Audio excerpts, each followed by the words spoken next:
Huzur, many dictators at the time of their rule kill many people, thousands, sometimes millions of people. So what should be their punishment in the light of the Islamic teaching?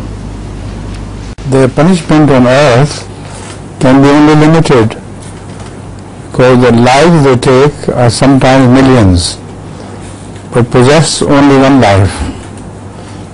So in response, the worldly governments can take only one life that such a person possesses.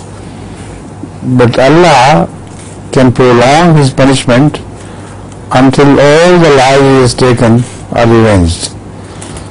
So that is the philosophy of hell being of a very long period, because the crimes which human eye catches, first of all, they are not all caught by human eye. Secondly, those which are caught by human eye cannot be punished by human hands. So that is why the hell is a prolonged process. Understand?